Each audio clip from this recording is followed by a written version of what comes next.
Adventures in Research.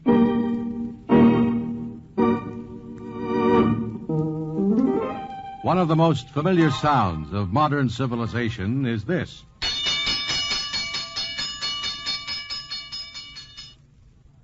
But the signal warning of a fire did not always sound like that. Originally, the fire alarm sounded down the streets like this.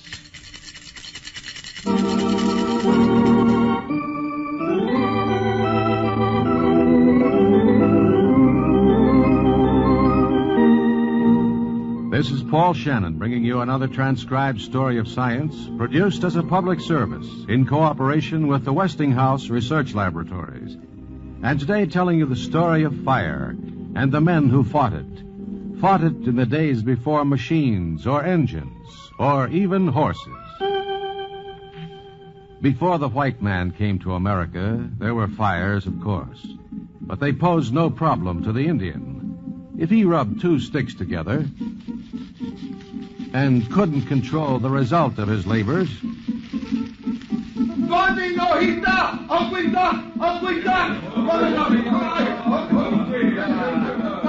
the village merely picked up its portable dwellings and fled the fires to a greener part of the land.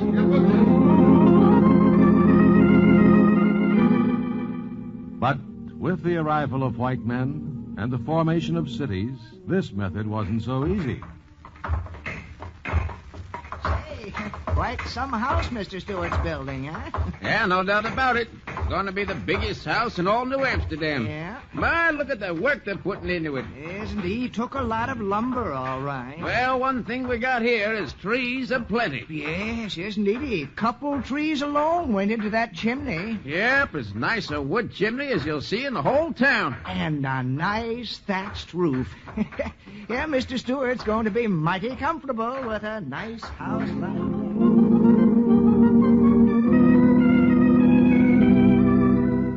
Wooden chimneys, thatched roofs, a pretty inflammable combination in New Amsterdam. And if a fire broke out... Sakes alive, Mr. Barton. The roof's afire. Well, don't stand there gawking. Run to the river and get a bucket of water. All right. Better get two.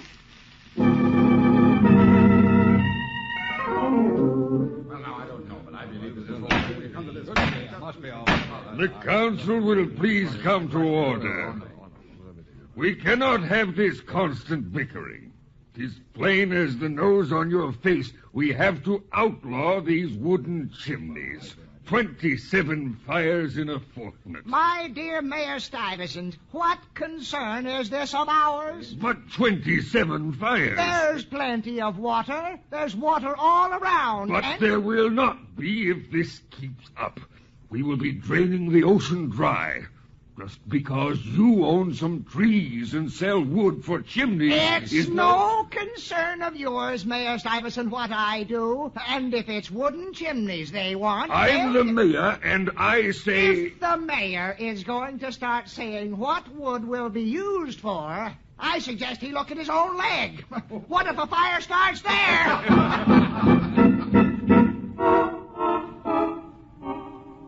But Mayor Stuyvesant, wooden leg and all, had his way. Not only a ban on wooden chimneys, but... I hereby appoint Mr. Barden, Mr. Gorman, Mr. Bachfeld, and Mr. Dunderflag as watchful fire wardens. They will see that the ban on wooden chimneys is enforced and will be empowered to inspect all hearths and firesides to see that no flames endanger dwellings. Get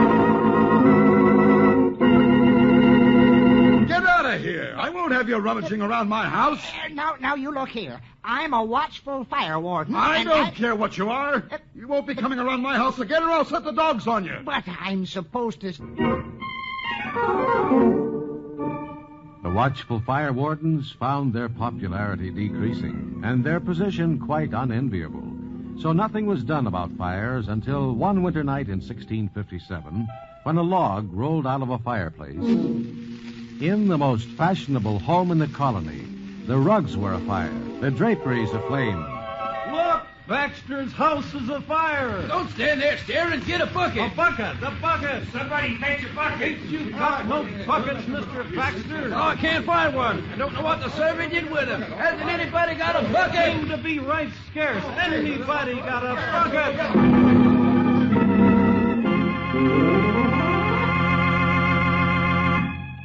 The sight of the most palatial home in the colony burned to ashes finally aroused the citizens of New Amsterdam. Each home shall be taxed 1 beaver or 8 guilders for the purpose of providing hooks and ladders and 250 leather fire buckets. Here you are, gentlemen, the finest leather buckets we cobblers can make. Good, good.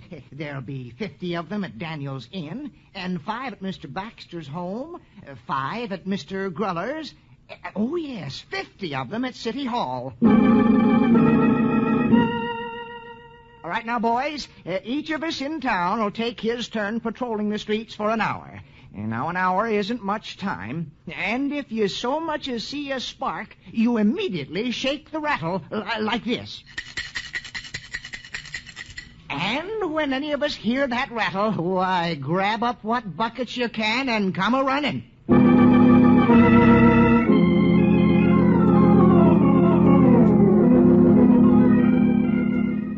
When New Amsterdam became New York, there were changes in firefighting also.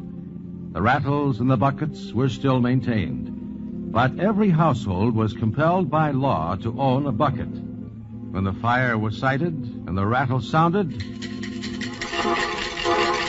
each citizen ran to the window and threw the fire bucket out into the street. Members of the guards gathered them up and hurried off to the blaze. And men and women formed 2 lines between the fire and the nearest well, with one line passing along the full buckets and another returning the empty.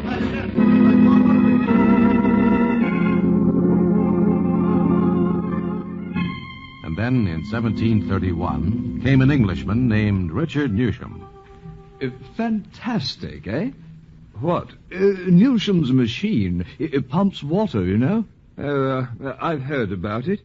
Have you noticed the new... For fires, that is. Yes, so they tell me. Have you seen the new material that Altmaier has? Strangest contraption. You pour the water into the top, and it has handles on the side. You pump it, like this, sort of. I've heard all about it. I was asking you if It you... spurts the water right out of it wherever you want it to go. What do you think of that now, eh? I don't know about you, but frankly, I'm tired of it. Oh.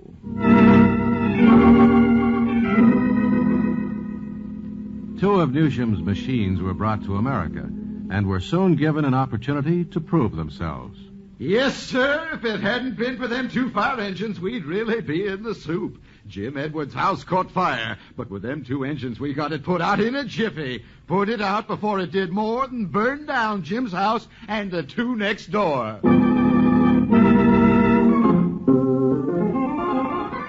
With fire engines like these, companies were formed. Volunteer societies that popped up all over New York. And when the fire bell sounded, men dropped whatever they were doing, rushed to their firehouses, donned their leather hats, and dragged their pet fire engines through the streets.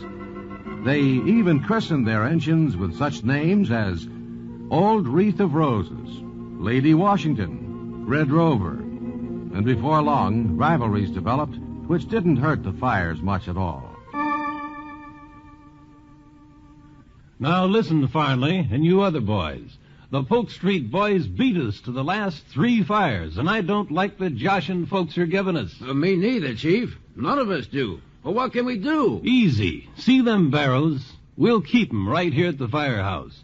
Now, as soon as the bell rings, you fellas grab 'em and scamper off to the fire while the rest of us pull the wagon. I don't see what good a barrel is going to do if we can't get our engine there first. Don't you see, you consarned fool? You get there and put the barrel over the fire hydrant. That way, whoever gets there first can't get to the water until we get our engine there.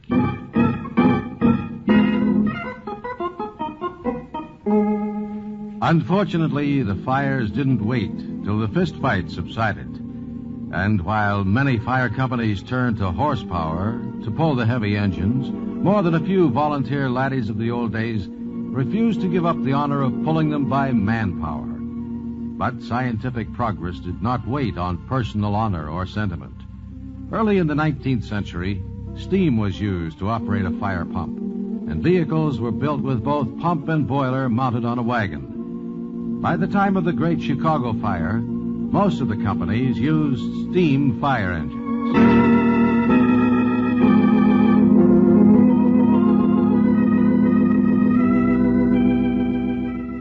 Another great contribution to firefighting was the flexible hose, which permitted the fighters to park the engine far enough from the blaze to keep it from burning too. And a still later development was the suction hose. With motorized fire engines, science progressed even further and developed new methods of pumping. The rotary type gear is a positive action pump which will draw water from a depth of 20 to 25 feet without being primed. Another type, the centrifugal pump, is also used. And piston pumps are very satisfactory under some conditions. But firefighters work with more than water. From the chemistry laboratories come new methods. Where water is scarce, soda acid engines can be used. Now, these are vessels with a solution of bicarbonate of soda dissolved in water, along with a separate cylinder of sulfuric acid. The sulfuric acid is discharged into the bicarbonate of soda solution. This reaction forms carbonic acid under pressure, which forces the solution through the hose. And foam chemical engines, which operate much as the soda acid engines, except that the acid ingredient is a solution of aluminum sulfate dissolved in water. To this, a stabilizing solution is added to make the bubbles and foam tougher. Now, this foam adheres to any burning surface, even on a vertical wall or to a ceiling. Also, it can float on any inflammable liquid.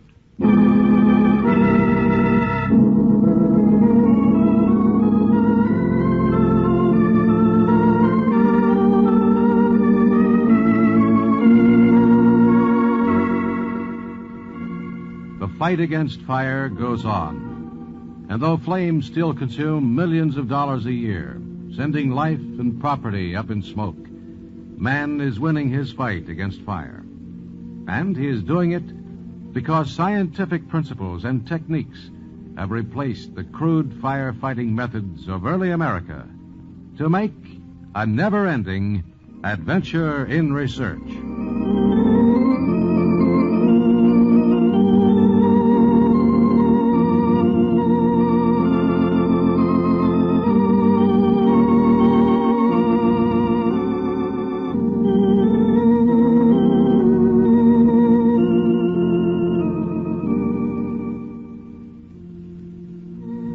And that's today's Adventures in Research, produced in cooperation with the Westinghouse Research Laboratories.